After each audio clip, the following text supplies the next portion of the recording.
Last time I talked about various types of errors which occur in general information processing, not necessarily quantum, and then what are the kind of things which we use to control them, reduce them, remove them in various manners. And now I'm going to go into specific situations which will require some physics knowledge of what happens in real hardware. So it's not just a software algorithm which takes care of everything automatically. It is a what you call design specific situation which we need to address. So one thing which is quite generic is to understand the direction of error even when you don't know the magnitude. Okay. If you know the direction, you can do something irrespective of what the magnitude is. And the most general thing which happens in any quantum system, if you leave it interacting with the surrounding in whatever manner, that it reduces to some classical description. And so it is important to understand in which way it reduces to the classical description. Okay. This is a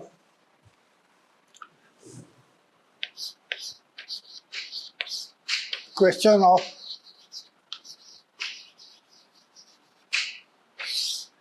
deciding what is a preferred basis. And it basically in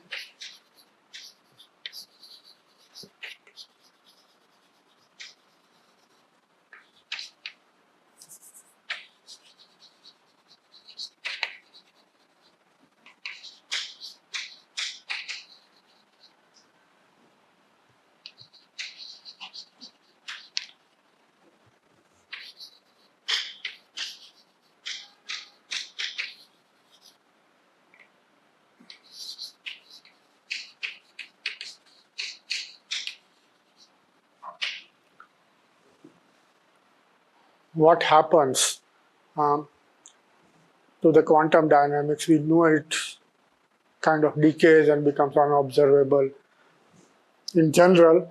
And this so-called preferred basis is a description which can be called stable against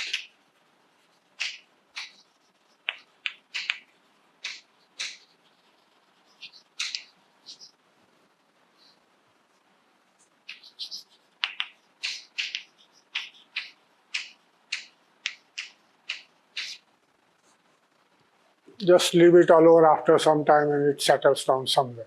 Okay. What is happening, how it goes there?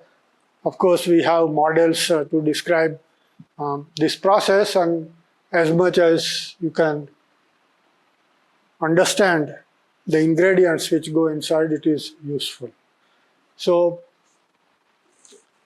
let us look at the kind of things which are used. So the quantities which are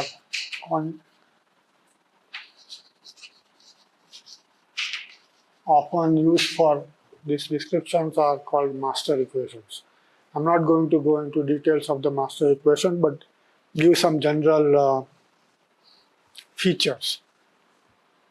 So one thing which remains true is that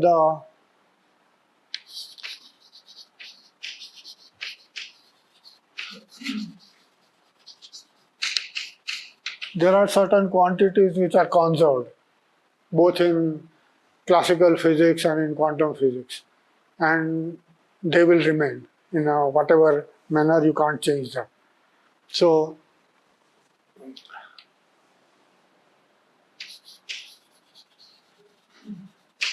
we can use them to cut down the various possibilities. You can put the labels here that, for example, there is a momentum, angular momentum,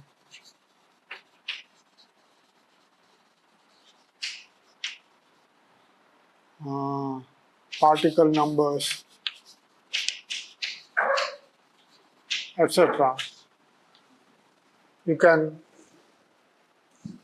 expand this list depending on how much you know about the various properties of the system. So just the dynamics changes, but these numbers are not going to change, so it reduces possible ways where the state space is described. But one has to ask the question a little carefully, because the environmental interactions actually does many kind of things. In particular, the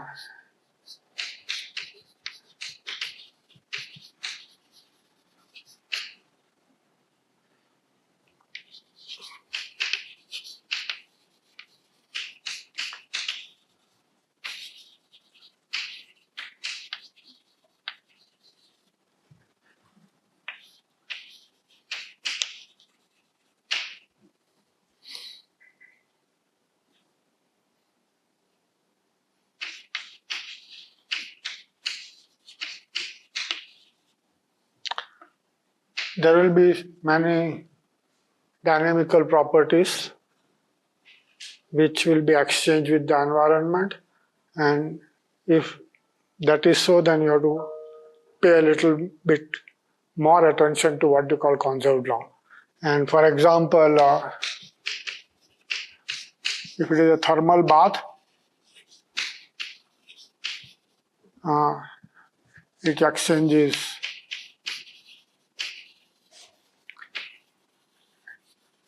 energy with the system. So you can't literally talk about energy being a conserved number. There can be friction.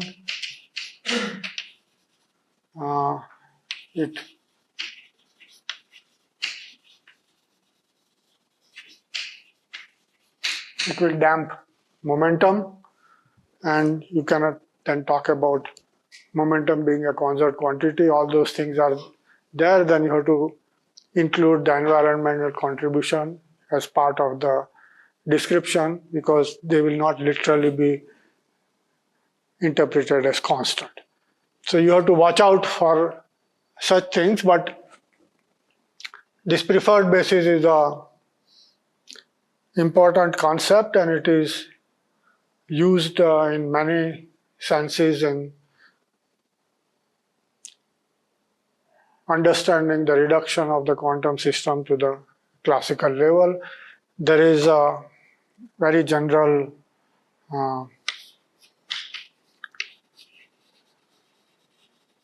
situation which is more of a curiosity than of practical relevance, that the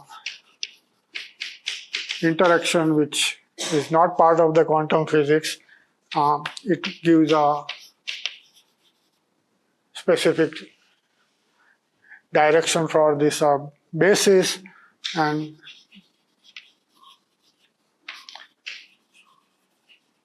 that is a basis of energy, because gravity couples to mass, and once you include relativity, mass is the same as energy, and it will favor eigenstates of energy.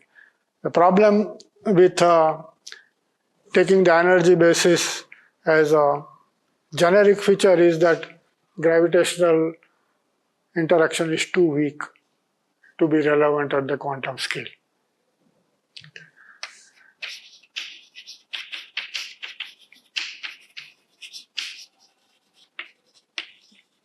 So this is just to complete the curiosity kind of consideration that, yeah, is there anything else available? And it is there, but we will kind of put it aside most of the time. Okay, so now comes the question, what are the stuff which are produced by the master equations? Okay. And here comes a powerful concept which allows you to connect between classical physics and quantum physics in a rather smooth manner. And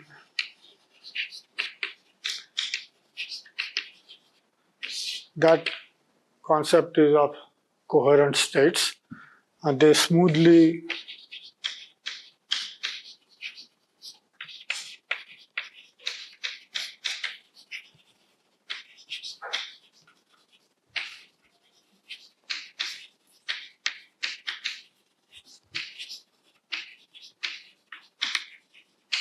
connect the quantum and classical domains. Don't have to worry about being a transition or a singularity or anything there in the middle. And you can imagine them coming out as some kind of solutions to the master's equation.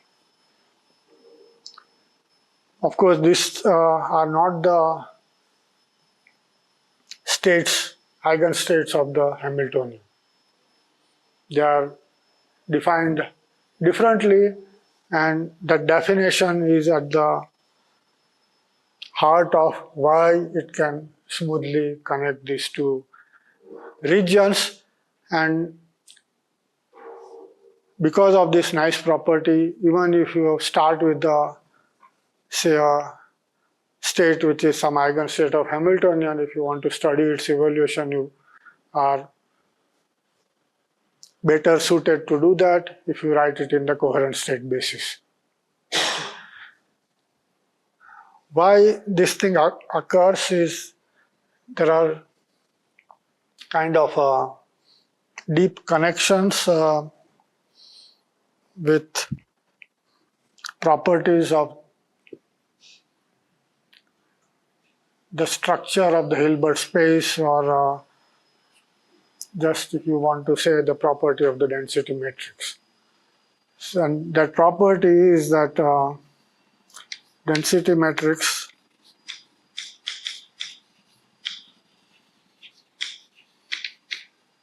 of pure state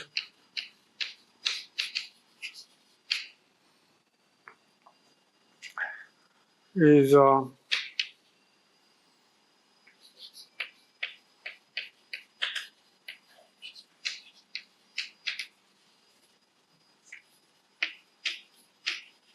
described using what is known as a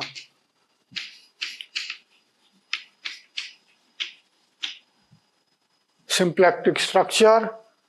This is a deep mathematical fact which I will not go into, but I will say what the symplectic structure is, that it is a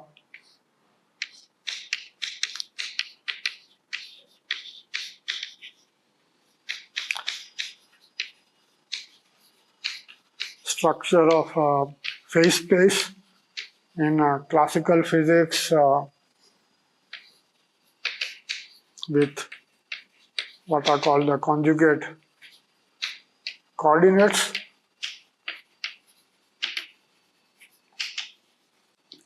And that description allows you to do many things which are relevant for coherent states. And well, one of the simplest example is if you are looking at a qubit, the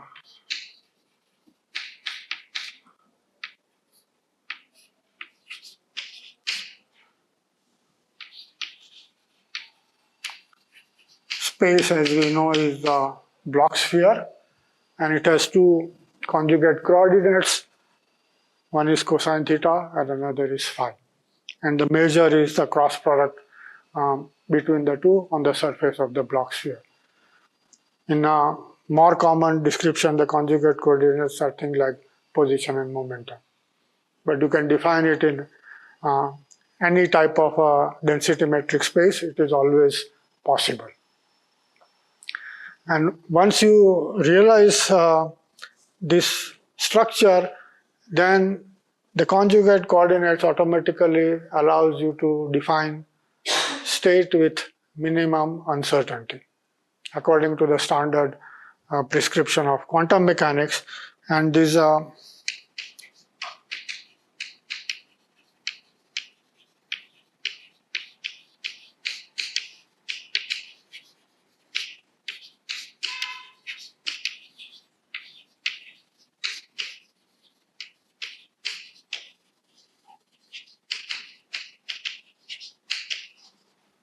minimum uncertainty states are the coherent states.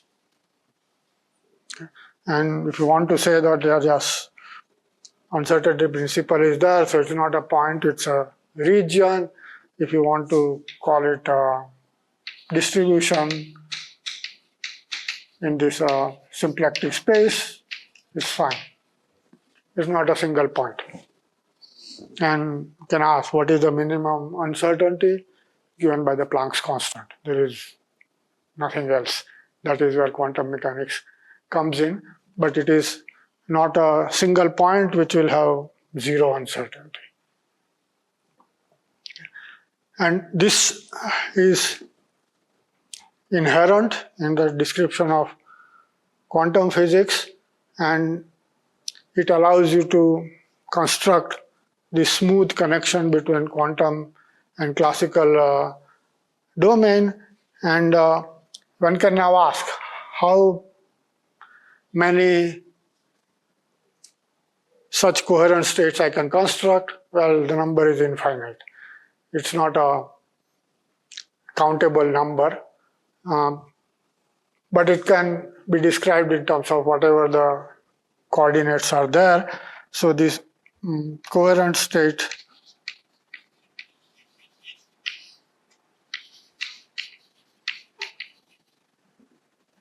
form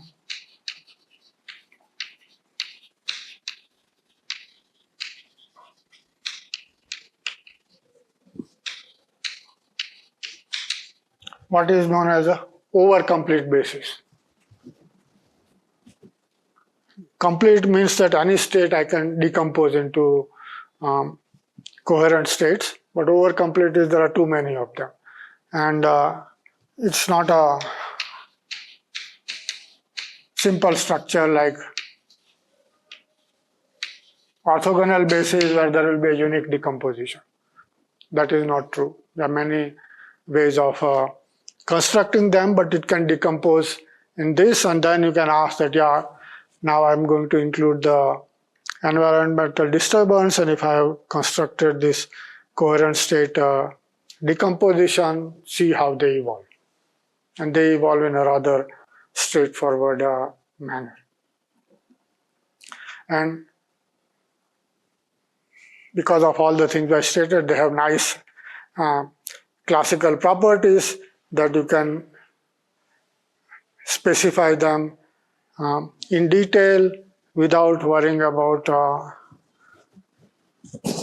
some quantum features which we have used in different axioms. So let me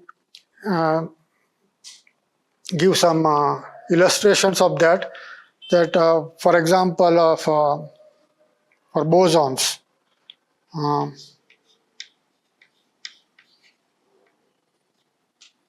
or more, let me call it just a bosons.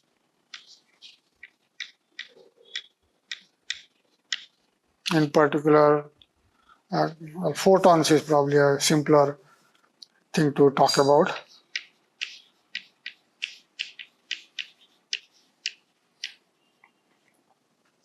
These coherent states are defined in a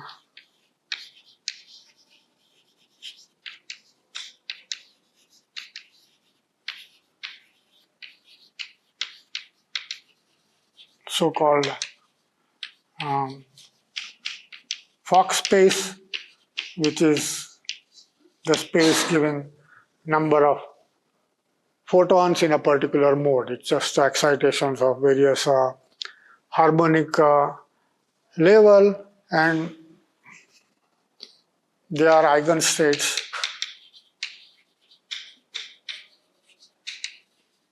of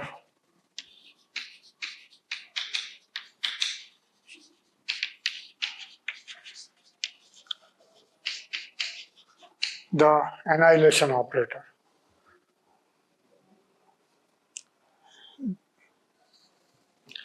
This is a little peculiar. Annihilation operator is not a Hermitian operator. It's not like a Hamiltonian where you can say what is the energy. Now you can't tell those kind of things. But it has another nice feature that if you have an eigenstate of a annihilation operator, I can take out one quantum from this whatever Fock space distribution is, and the state doesn't change. So the way the classical description is generated is I remove one quantum, measure whatever I want, state is the same. I'm not satisfied with one measurement, take out another quantum, measure it, doesn't matter, I can take out as many as quantum, measure as many things as I want, and the state remains unchanged and I can find all the properties. This is something which is against the axioms of quantum mechanics, but with coherent states you can do that. There is no projection, nothing of that sort, nothing getting lost. You can measure whatever properties you want and to whatever accuracy you want. So allows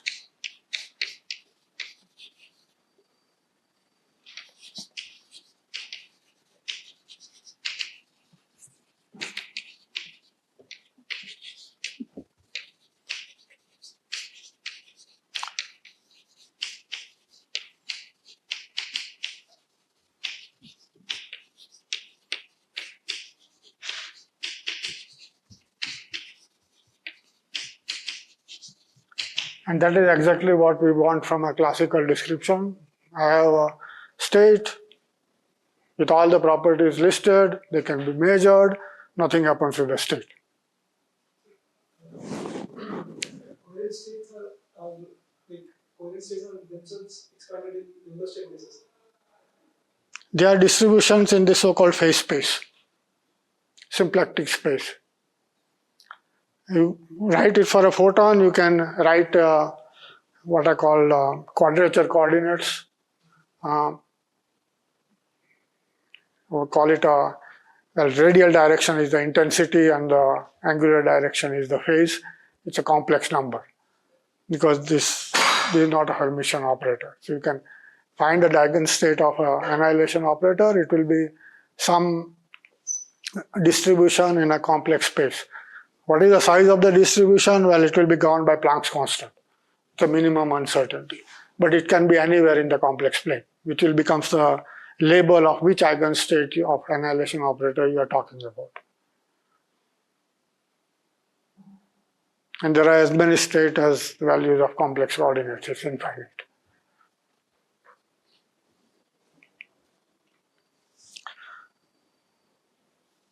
And so, yes, you can decompose whatever state you have in this basis and then work with it. The classical physics will apply to this coherent states very nicely.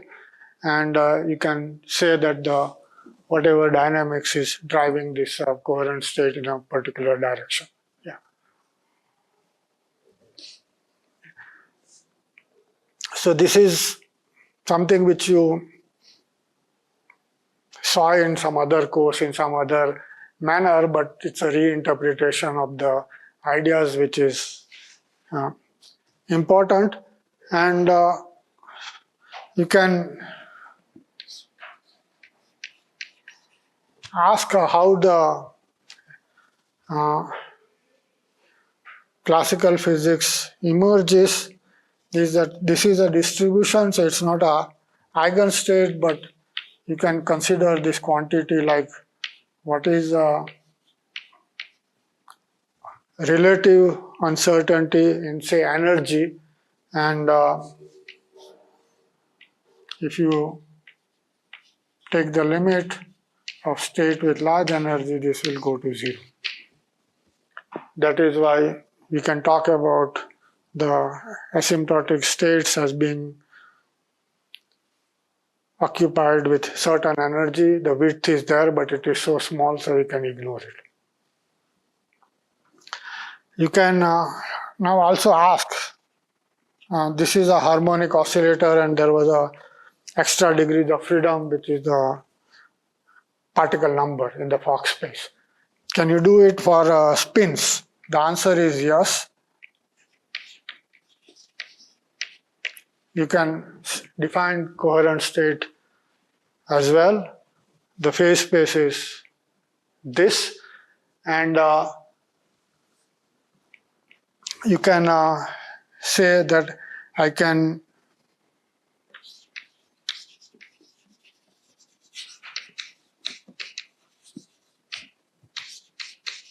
get a coherent state centered at each value of theta and phi. These are the two coordinates, but it will be a distribution. What is that distribution? That it will be controlled by the quantization condition of the spin. And what is that condition? That it is specified not in terms of x and p commuting with, not commuting with each other at the level of Planck's constant. Here you have to talk about non-commutativity, but of the angular momentum operators. So different value, but you can still do that and define a state around theta phi with certain distribution, which depends on the value of the angular momentum. So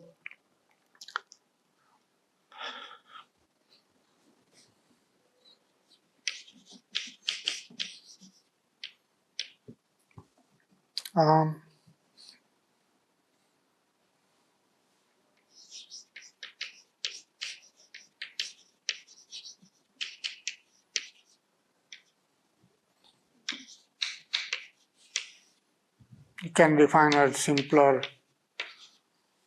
structure like whatever was there in case of energy here. You can define delta S by S. Okay. And this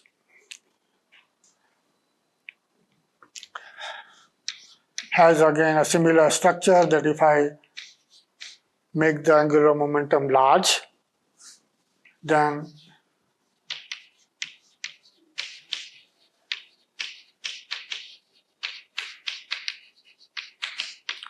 I get a classical limit, but the width here depends on how many states you fit on the surface of the sphere. So a qubit, there are only two states. You call them up and down, but if you ask what is the size of this distribution, the surface area is 4 pi, and each state will correspond to area of 2 pi. There are two states and so much space to cover, where it is 4 pi divided by 2. So this distribution size is quite large for a qubit, but I can take a higher value of a spin, and when I take the s going to infinity, this number will drop to 0. It essentially goes as 4 pi divided by 2s plus 1. 2s plus 1 is the number of states for a spin as representation, and that goes to 0 as s goes to infinity. 4 pi doesn't change because the surface of the sphere is what it is, can't change it. So this is again something which is useful, and one can do all kind of things with it, that you can take this coherent state and then you apply an external field. It will just obey the same equation of motion as a classical spin in a magnetic field. don't have to worry about any quantum corrections, they don't appear. So spin is there, you apply a magnetic field, it will rotate, that's all. And the equation for rotation is same as classical physics. It is basically a torque given by S cross product with B. Nothing more complicated than that. So you can describe its dynamics, and then how do you define this thing? If you want a mathematical procedure that can be constructed by what I just said, a rotated version. So it's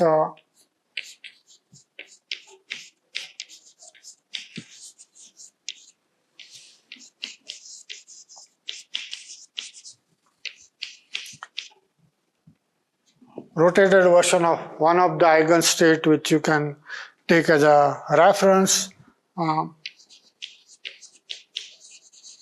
And in the literature, the reference is generally taken as a maximal weight state, total angular momentum S, and the third component of the angular momentum is also S. And whatever you apply as a rotation operator, it will take from this to any theta and phi you want.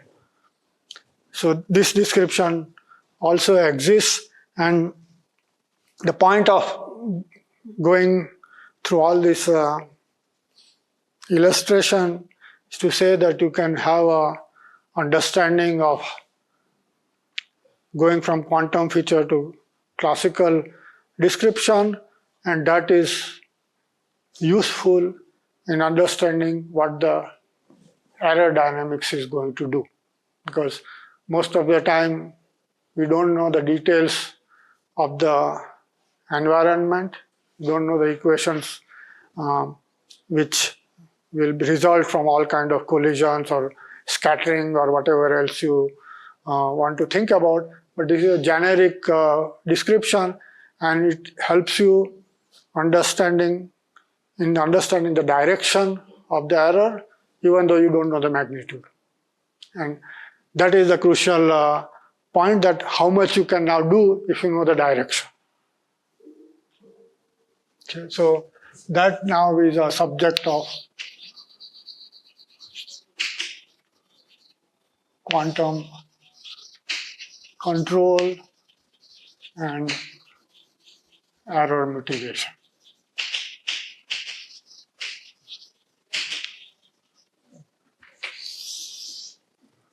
Where the direction of error is known, but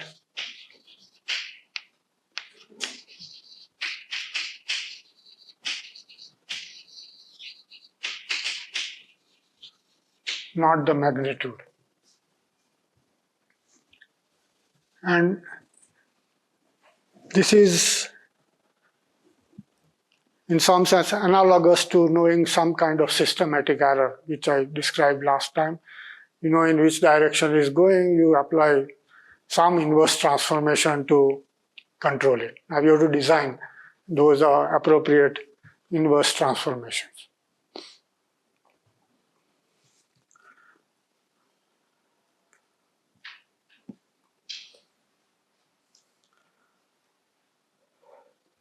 Okay.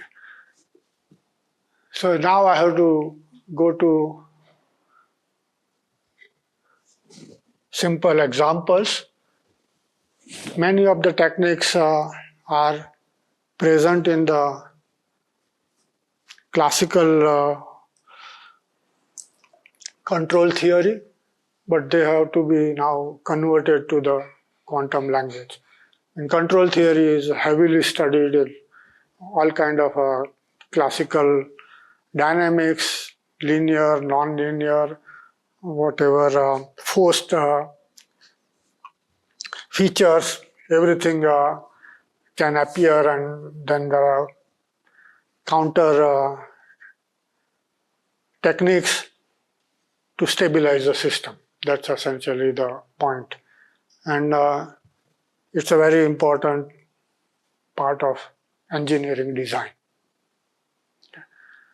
So our goal is more limited. We are not dealing with general engineering. We are looking at quantum computation in a particular sense.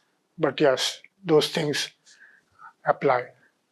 So one of the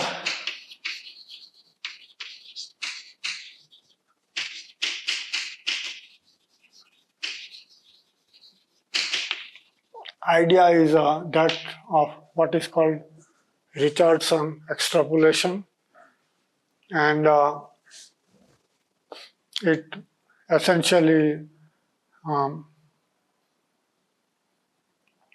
controls what is the perturbations in the evolution of a system. So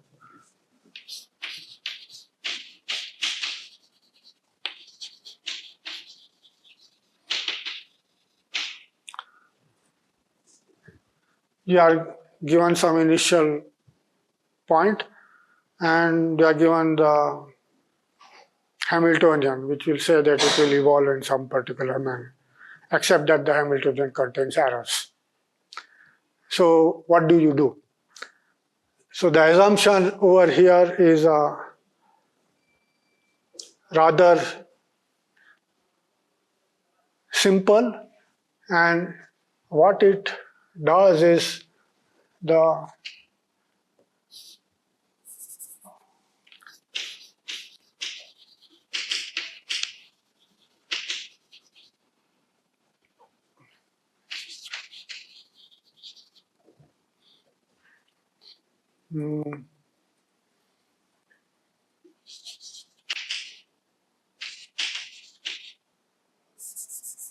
not disturb, but what you call modify.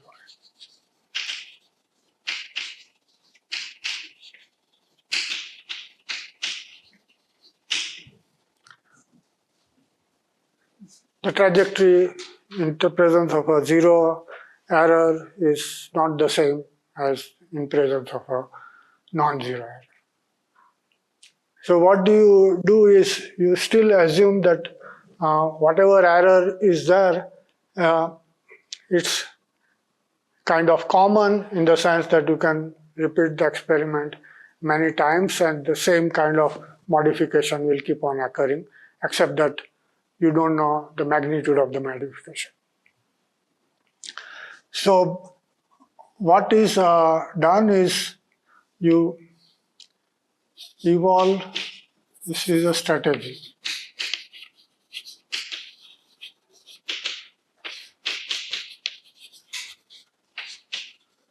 Evolve for same duration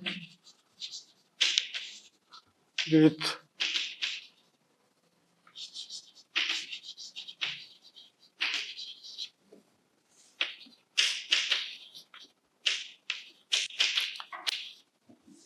different step size, and it's actually then you will have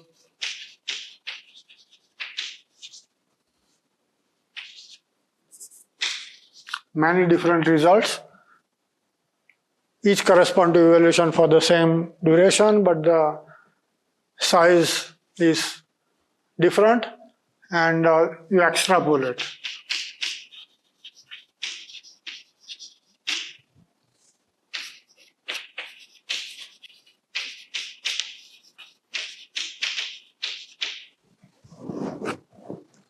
So this is a method typically used in trying to integrate a function.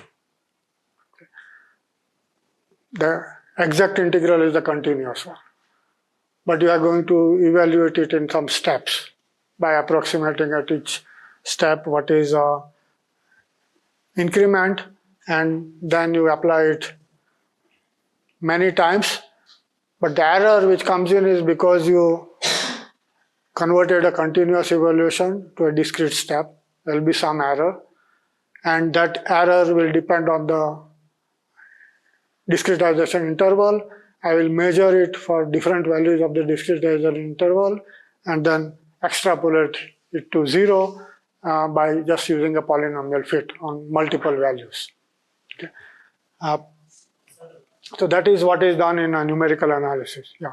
How would we know that how much discretization we need? You start with the simplest one. Just you want to go somewhere from one step, first value can be just two intervals. Then you will try with 4, then you will try with 6 or something like that.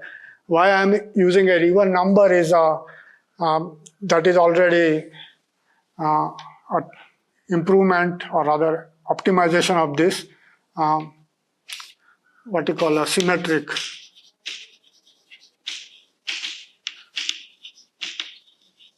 Our original evaluation was continuous, not discrete. Yeah, so you are trying to get the continuum answer using discrete steps. How much the step size? Yeah, so you will know that if I make the step size infinitesimal, then I will get the correct calculus. Okay, but now I just do, if I do the finite size, what will be the error? Well, you just do the Taylor expansion because you are assuming smooth functions. Okay, that is something which is buried inside it, but under that assumption, the disturbance or whatever the discretization error can be written as a Taylor series, some powers of the discretization interval. And so now I have generated a set of values with different intervals. I will extrapolate by using just a Taylor series expansion, which is essentially the polynomial version, and going down to h going to 0. Okay. So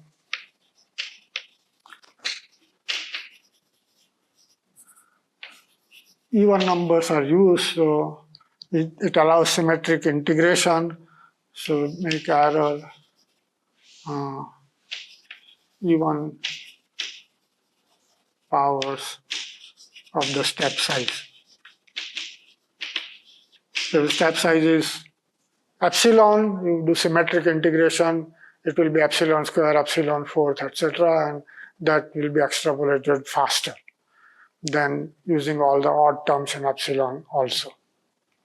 So this is the way this technique is used quite heavily in a numerical analysis, and it works very well. So this assumption is that the function is smooth,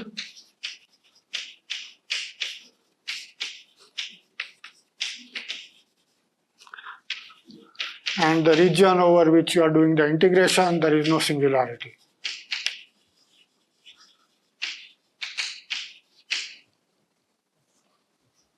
Then this method works quite well. And now you can ask, can this be converted to a quantum version? And the answer is yes, and this is a method which is now labeled zero noise extrapolation. Under the same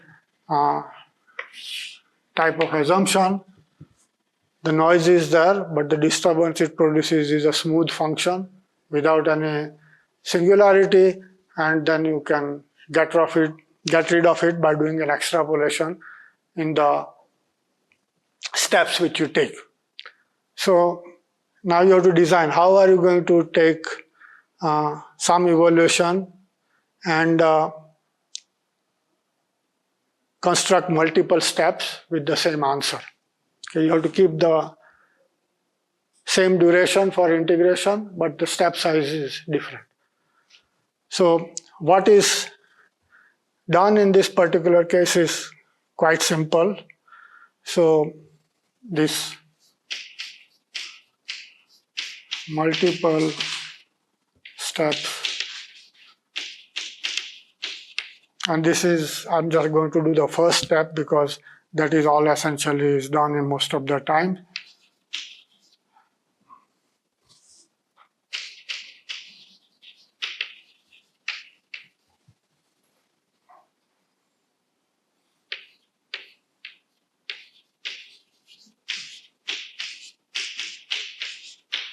by using two simple possibilities. One of them is operator U, which you want to construct, and another is U times U dagger times U. We are assuming here that U dagger is available, whatever it is. These are the kind of general things I mentioned. You have to assume existence of inverse operators. So if there is no error, both these answers will be identical. But if there is an error, then it will appear once here. Here it will appear 3 times. So now you can ask that I have the same duration in this sense, the same target with different error sizes. I will measure the output of this, I will measure the output of that, do the cancellation between the two, and then get the answer. Okay. So how that will, so assuming same and error occurs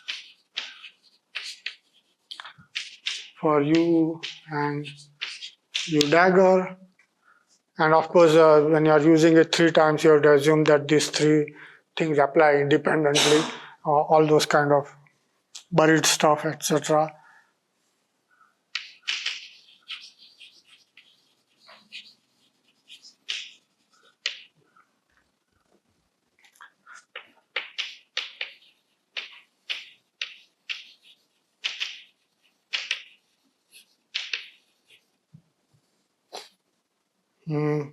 Okay, I will now to specify the type of error as well.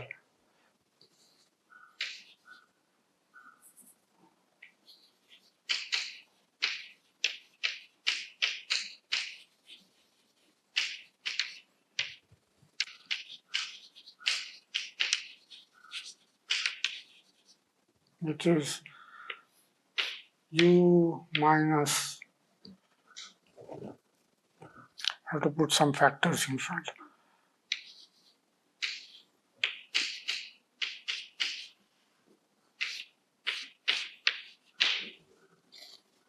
That take the answers of U and U times U dagger times U, give them some weights.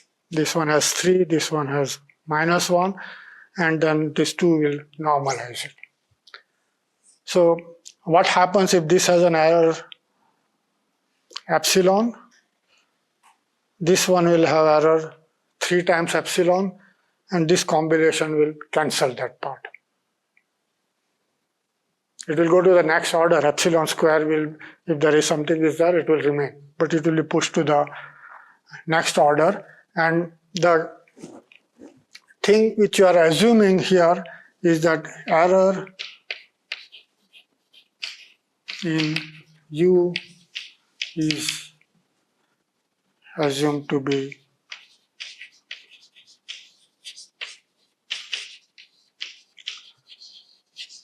small, and by various things which we know about quantum mechanics, the type of errors which occur are basically exponential decays of various things. It can be magnitude, it can be phase, whatever it is, they all decay exponentially. That was the consequence of the Fermi's golden rule, which I mentioned in the last lecture. And if I assume that the error is small, it will be e raised to some minus epsilon, and I can do a Taylor expansion of that at 1 minus epsilon, and then this cancellation will do the job perfectly. Okay. So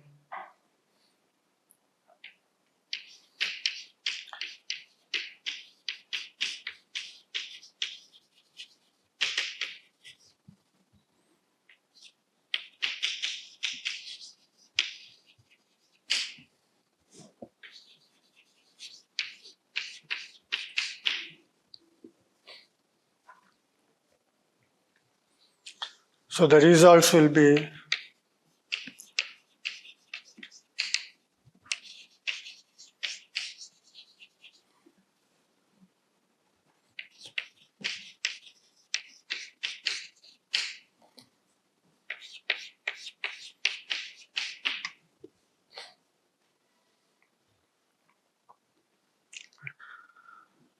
so this is what we gained. What we paid the price is you have to do two different simulation, do the cancellation between the two, and you gain one order in the type of error which remains. And yes, provided this error is small, say if it is 1% in that one logic gate operation, then this can go down to 10 raised to minus 4, which is quite good. Of course, you have to estimate all the combinatorics factor to see how much is the separation, but generically it gains you a power of epsilon, which is very useful. You don't have to necessarily stop it at one logic gate. Say there are multiple logic gates, you can still do the same trick by combining the errors on individual logic gate. They might be different altogether. One logic gate might have error epsilon 1, the other one might have error epsilon 2. Doesn't matter, you can form a linear combination where the whole thing cancels out at the leading order. So multiple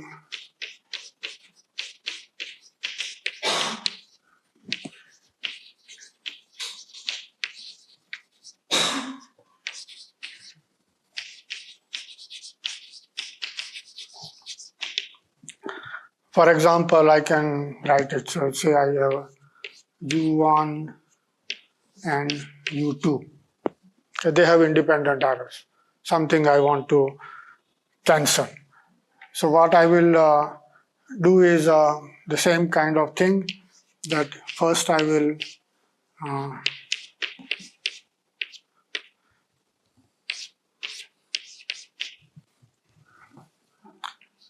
perturb only the U1 part, and then next trial I will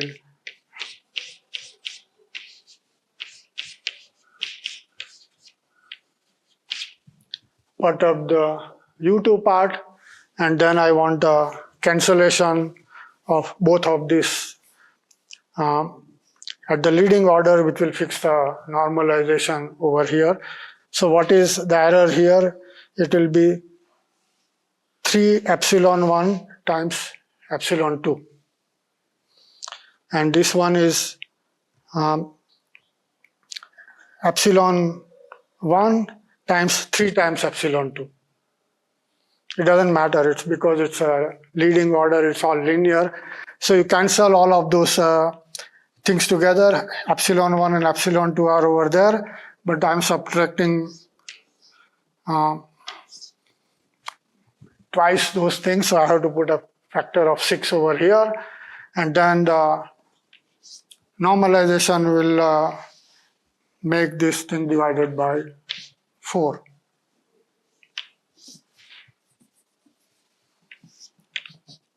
So I combine the result with this particular weight, and it will get rid of the linear order in U1 and U2 as well. So the extrapolation to longer circuits is kind of straightforward. You have to just look at the perturbation coming from each gate one by one and combine the results, and then you will have a final answer which is correct to a higher accuracy. So this is a very straightforward scheme. Yeah. Yeah.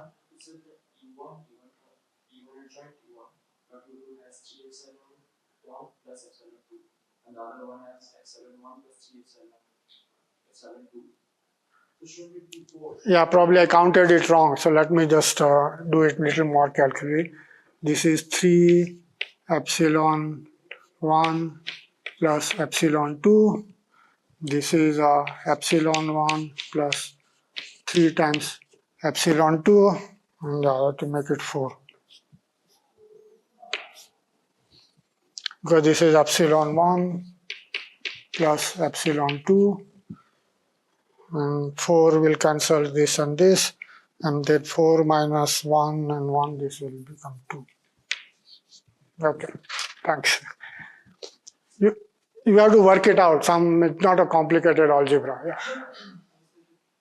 When we're writing that the error is cancelled when we do GU minus U transpose U, are we assuming that the error is directional and not randomized? Yeah, so you have to assume that the error direction is known. You don't know the magnitude, but the direction is known.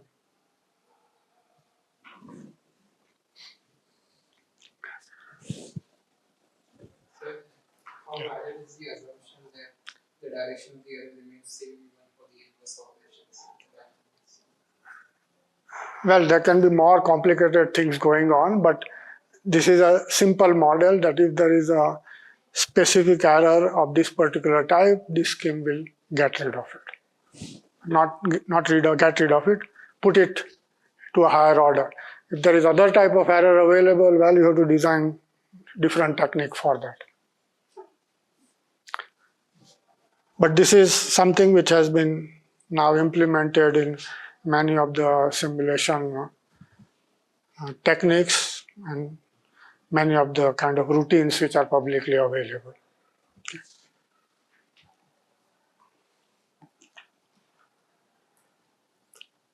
And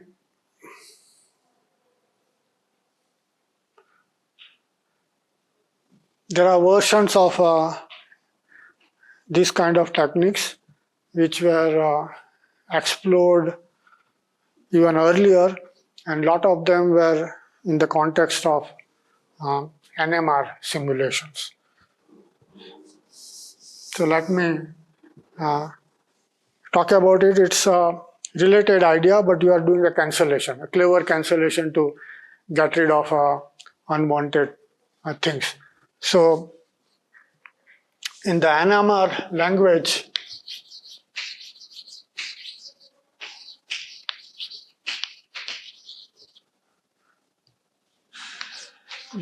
there is a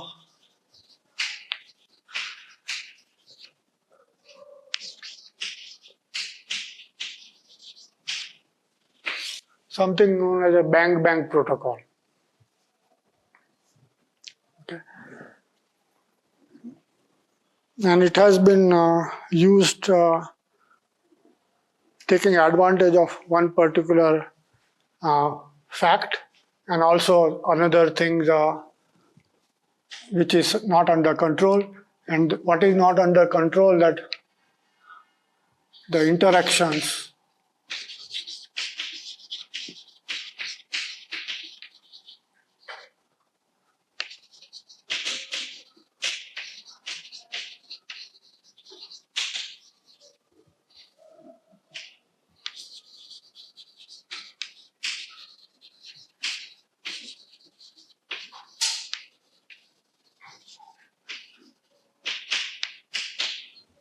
with unwanted components or degrees of freedom in NMR, they're always on. You have no control over that. There's a background magnetic field, you can't turn it off, whatever it is. Or there is a neighboring molecule which is giving a spin-spin interaction, it's going to be there, you can't get rid of it. So there is nothing you can do by shielding various things. But you can still do something because the structure is such that you know the direction of the error. And so what you have to do is, well, this thing is on, you somehow find a setting which will do the opposite thing and add the two together and they will cancel out. The fact which helps tremendously in deciding what is the direction is that these systems are qubits. Okay, so spin half systems.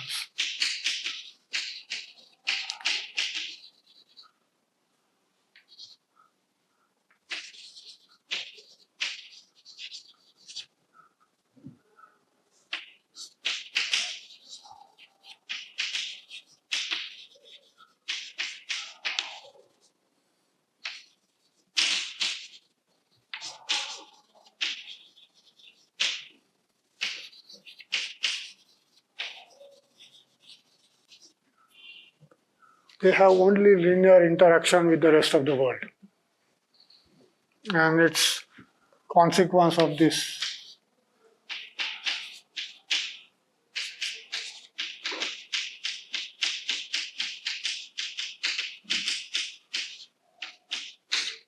simple rule of polymatrices. Try constructing any higher order function, it will collapse to only polymatrices. That means whatever this interaction is, I know its explicit structure. And what is that structure? That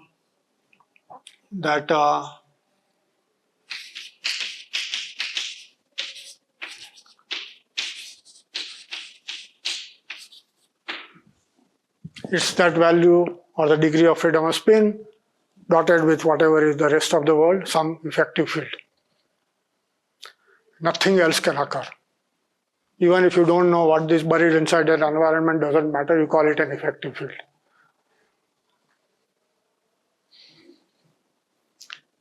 And that specifies, as I said, the direction. Once you have arrived at, now you cancel it. And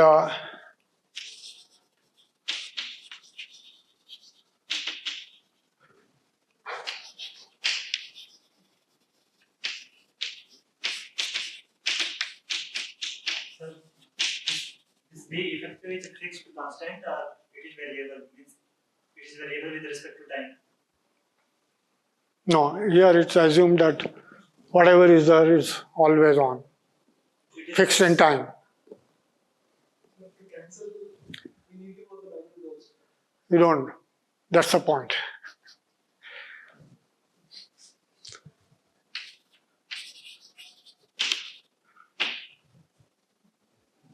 What you do is flip the spin. That is possible because you are looking at one particular whatever nucleus, you know its resonance frequency, you apply a radio frequency pulse to take sigma to minus sigma. And you do it what is known as a pi pulse.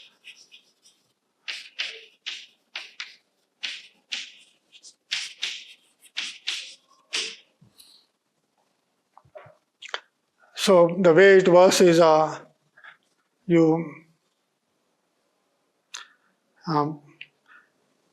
have some evolution time, whatever is the part of the algorithm, and it has accumulated some error while running the algorithm, and you know its time. So you flip the spin after that time, evolve it for the same duration of the time, and then again flip it back. Except that one part has the algorithm, the other part has nothing, identity operation. But if there is this kind of interaction, it will cancel out.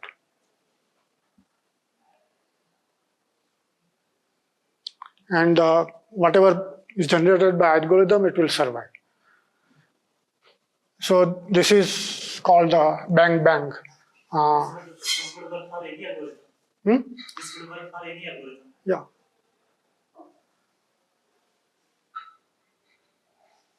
So there is a what you call the algorithm plus noise. Then you have this pi pulse. Then same time.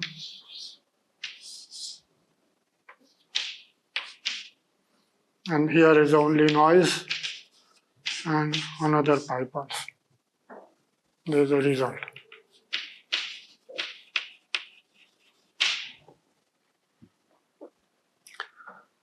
So it's a very simple technique, and the people working with NMR routinely include that in their processing.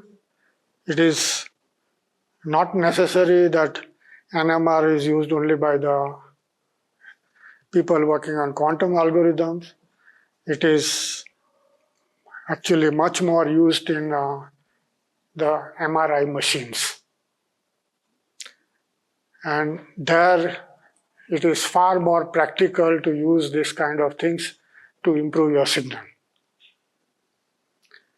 And they actually have something more sophisticated than this. So that has another name. It's called,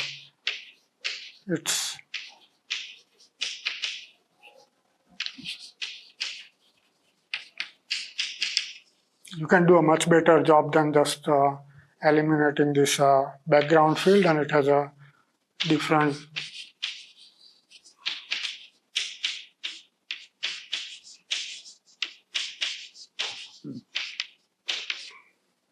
label, and it's far more powerful. And what it does is not just direction flip, flap, and force, but what also happens because of the noise, there are other kind of noises. Whatever the distribution of the spin is, it spreads out, kind of diffuses. Okay? And what you need to improve the signal is, if it has spread out, you want to refocus it. So what the dynamical decoupling is, manages to do that. So it refocuses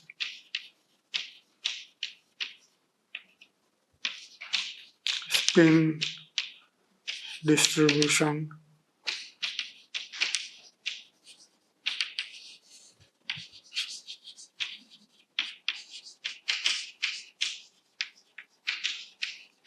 after diffusion.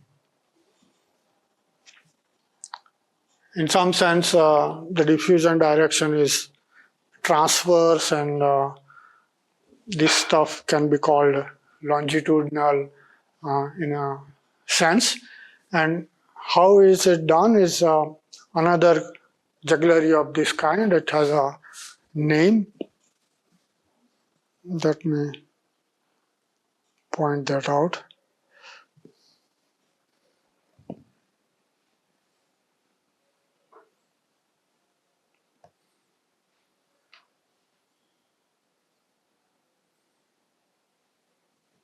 It's called spin echo.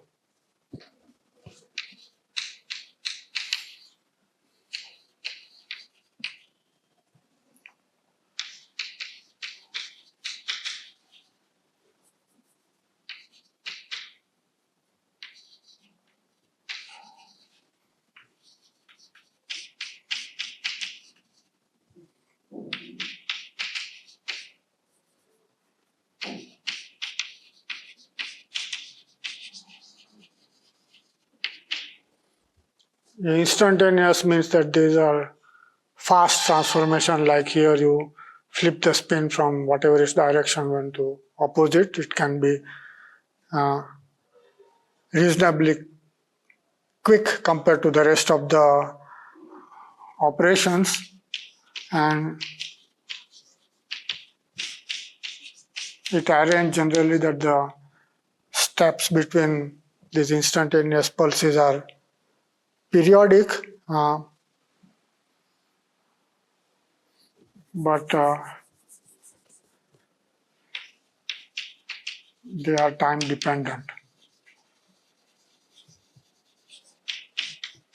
in the sense that the strength or the height of this pulse depends on what are the time slots at which you are applying it, and that is a fine tuning, but it kind of helps it. So there are periodic pulses, but each one has a separate height, and you tune the heights so that to cancel out this diffusion.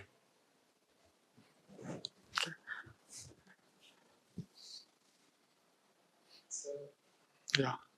so in the context of NMR, this is the effective spin of the population. Yeah. Finally, that is what you measure. Yes. So in case of qubits, how is this done? Like for each qubit with a different, let's say, characteristic frequency. You can measure both individual populations if you want, and you can also measure correlations. Correlations between two qubits you can measure. It's called a two-dimensional NMR or whatever it is, but you can measure that. So this is again something which is very useful, and the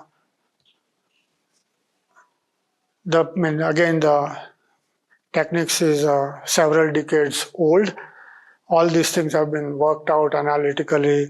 What are the forms under a certain kind of model, and they are just put in the program. Okay, it just runs automatically as part of the control together with the algorithm.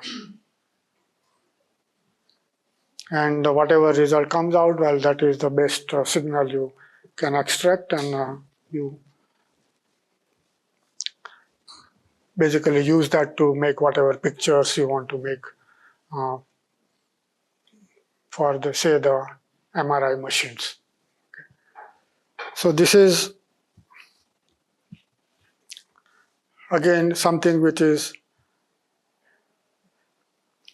useful, and it all came down from very simple idea that if you know the direction of the error, even if you don't know the magnitude, by using inverse operations, you can manage to cancel some of those things. And as we said, the job is mitigation. You are not getting rid of everything, but the dominant part of this particular feature, well, you can cut it down. The remaining stuff will be there left over. And there are now many things which can be improved on this structure. For example, I have assumed essentially that the errors are there, but they are independent of time. They will occur at some particular rate. Nowadays, people are generalizing this algorithm to a machine learning setting where whatever the equivalent of neural network or deep learning or whatever you want to call it, it continuously readjusts as a function of time. It's again all automated. You once write the program and then give it to the computer will design the heights of various pulses, keep on adjusting them as a function of time to get the best results. Deep learning basically allows you to what you call include what are called reward functions. So of course you have a good system where you know what the correct answer is, and by using that as a trial, you find the good values of the parameters and then you use it on something else. But how you know it is good or bad? There is a reward function, which in this situation will be measuring something like a fidelity. The final answer is what you expected or not. If it is not right, then you move it a little bit here and there to get it close to 1. So machine learning is being combined with this. As I said, this stuff is decades old, whatever it is, but it's all getting more sophisticated.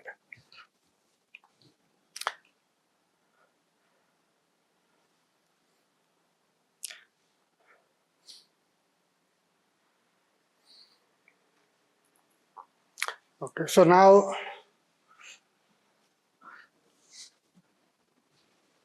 what do you do with all this machine learning stuff as well? I can give a broad view before going into some description. The reason being that a lot of it is like a black box. You put that adaptive algorithm in the computer and then let computer figure out the good parameters. They are all numerically decided. You are not working out anything explicitly except an analytical result give you a reasonable starting point at which you can start the machine learning as on improving the various things. So this becomes a subject of control.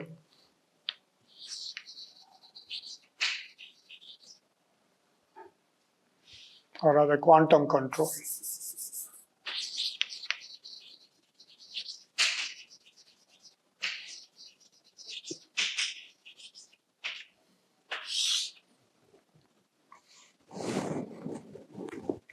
And what it does is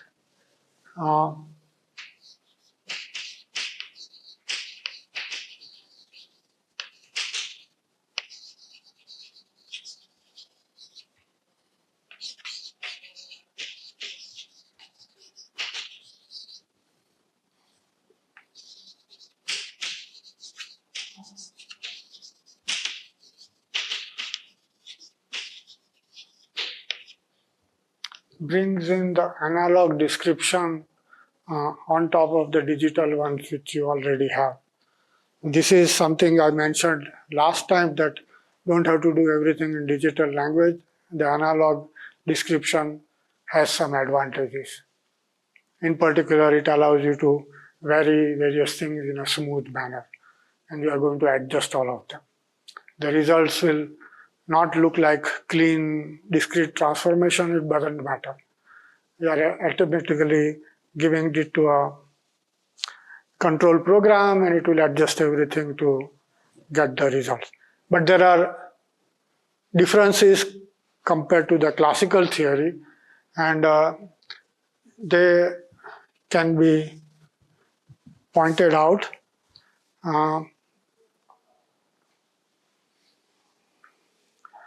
That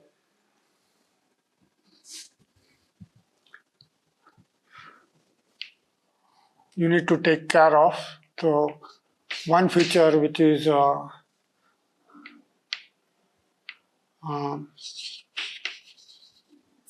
disturbance, whatever it is.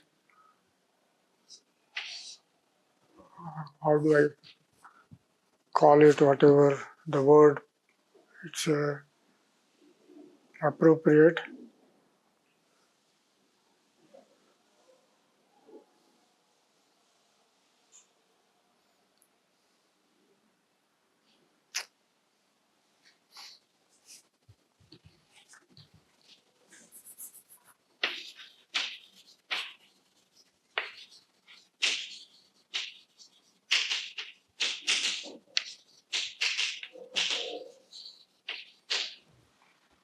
Compared to the classical version, one thing which happens in the quantum description that the dynamical equations are bilinear.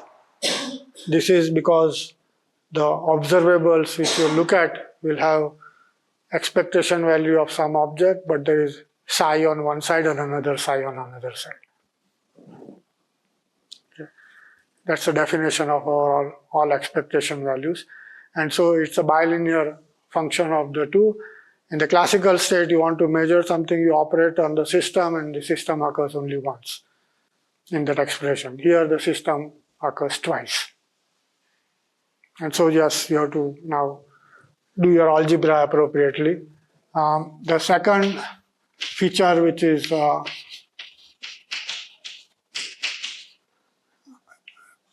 something to be taken care of, that the noise which occurs is in general colored. Colored is in contrast to something which is known as a white noise. Okay. So white noise is something which is superposition of everything with equal possibility.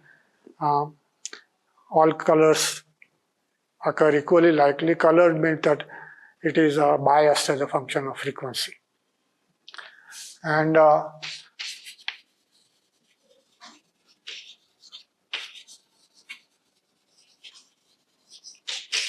you have to take care of some frequency dependence of the noise. Is there something occurs in one whatever time scale, something occurs in another time scale, and they are all mixed up together. The same thing, you write as a reciprocal of one or the other.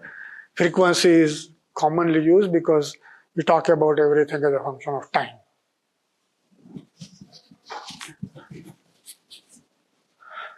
And the third thing which is different from classical physics, the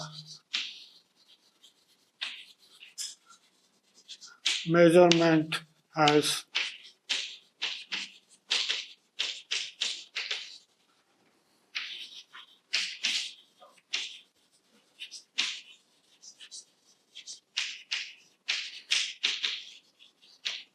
a back action on the control system. Something happens to the system whenever you measure.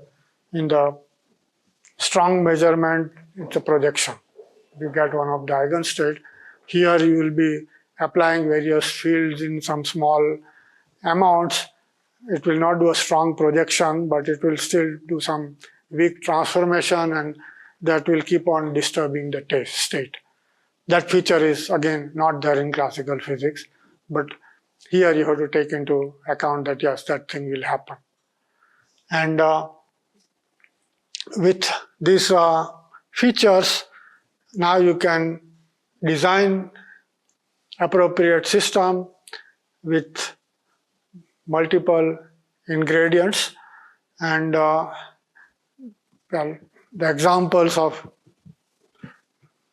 type of errors which you need to control are many. And here I have to go into kind of a specific hardware. So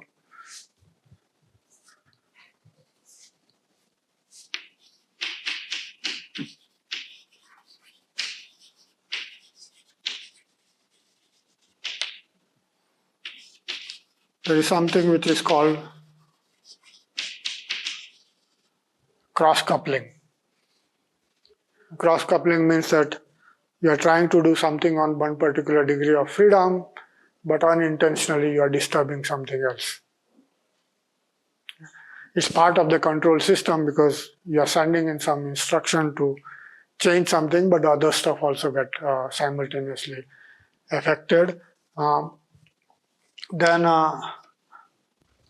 error in a transmission line, right? Yeah.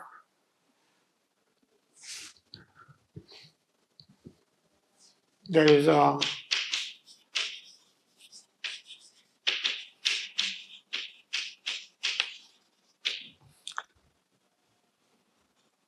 signal which you send for performing a particular transformation. It originated somewhere. By the time it reached the system, it has gone through some wire and some region, some material, etc. And what reaches the system is some modified version. It happens routinely. You can try to design your connectors as well as you can, but you can't avoid it. Then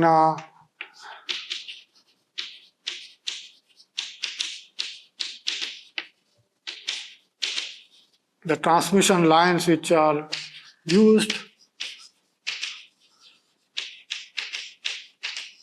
are also generically nonlinear. The output is not proportional to input. There are higher order interactions inside the system, and well, the control has to tackle all those things. As I said, you'll have to redesign your all pulses of all different types to bypass, not bypass, but to counteract all these kind of effects. There is one more important thing which occurs.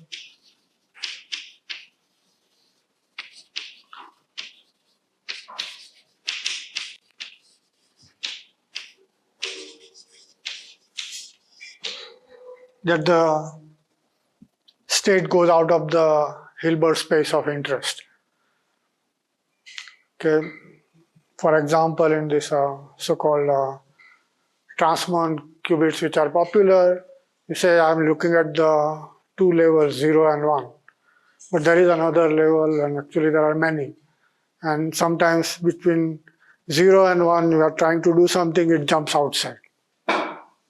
And then it is not clear whether it's going to come back or it's going to get lost or things like that. Well, you have to deal with that. It also occurs in case of photons, that yes, you are sending some signal, but the photon got lost on the way. Nothing reaches on the other side. So it's a leakage from the desired space in which you want to work, and well, you have to somehow control that as well. Of course, you can't make it 0, but you want to cut down all these things as much as possible. So these are the things which you need to control, and the technique which has been quite successful goes under the name of, well, it's similar to whatever is known from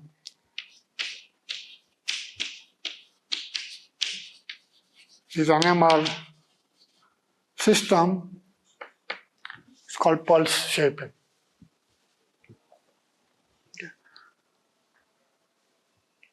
So yes, the control signals are sent in, but you design the shapes in optimal manner. Why does this help? Because of a very simple property that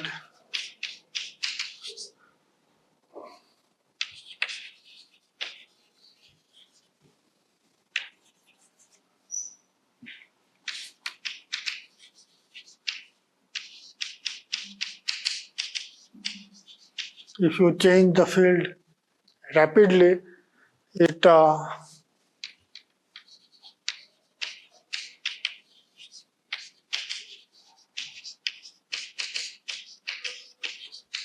creates lots of unwanted transitions. Again, a quite generic feature, not necessarily quantum, but even in classical dynamics, you see that give something a jerk, where it's going to disturb some other stuff which you don't want. It's just an equation of motion. Sudden movement will create a type of a force. And you don't want that force to disturb other things around. So what you do is you make these shapes smooth. So instead of, say, applying like a square wave, you apply a Gaussian. So it cuts down this unwanted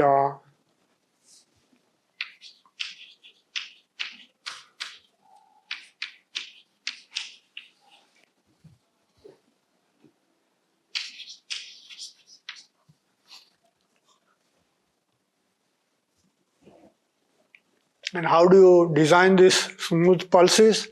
Well, as I said, you are going to go back into the analog domain. It's no longer at some particular time and some particular sharp change. It's extended in time and made some nice smooth function, and it works basically. That's what the point is, to design that it so will do the job, and then the algorithm, as a matter of fact, looks very different. That you have instantaneous logic gates applying and executing something.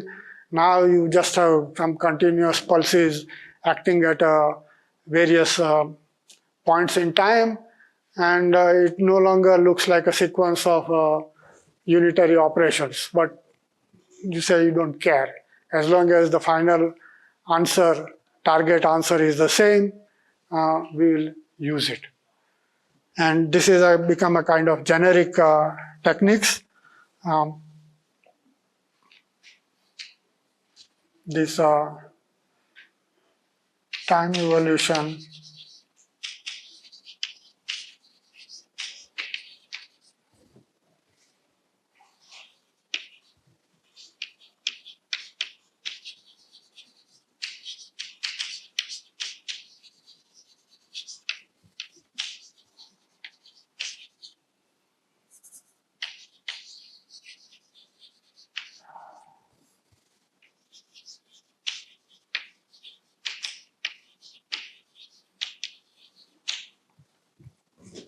And this stuff is again known from this NMR history. What algorithm they run, they do all this pulse shaping and adjusting, etc. And finally apply some various sequences of transformations. They look like some various bumps of the various external fields, and it will give you the final result. It no longer looks like a sequence of individual logic gates. But that is where all the transition occurs between the digital version and the analog version, and it's part of the control game. Of course, you can put in all the machine learning these days inside these shaping techniques as well, and that will improve the accuracy, or more importantly, it will what do you call, allow you to auto-adjust in time. Because what was very clear from whoever played with these IBM processors freely available on the cloud is that they required recalibration every day. The background just fluctuated. And if you don't use the correct calibration, you will get a completely different answer. And these techniques, what you allow you to do is you don't have to calibrate it every day. The reason being that even though the magnitude is unknown, how much it has wandered off, it wanders off only in certain direction, which is dictated by the material properties, and these all algorithms take care of it. That yeah, you can run the same program without recalibration, and the answer will be stable. And so now IBM is putting this stuff in their what they call QSKIT library. The standard QSKIT library is not optimized at all. It cannot calculate anything other than the digital pulses. It cannot take care of mitigation or any of those kind of techniques. But now certain extra routines have been added which allows you to actually do this pulse shaping. It has to be done at the what you call the level just next to the hardware. So the standard QSKIT gives you something called QASM, the quantum assembly level module, which is nothing but a sequence of gates. And what the pulse shaping does, it converts that QASM structure to something which is in the analog mode. You cannot write it as a sequence of logic gate at all, but there are routines which allow you to do that. And if you manage to do that, then people have shown that the error can be reduced by, say, a factor of 100 on a 10 qubit processor, which is quite a lot. And these are, well, sophisticated schemes, and many people are developing routines, and also, of course, those who succeed also start marketing them. They want to make money about whatever they have designed. Whoever wants to buy it and run them, that's fine. And that's a different story. But I will say something more about this pulse shaping business, which the company which has done quite a lot of work on it is called Q Control. Okay. So the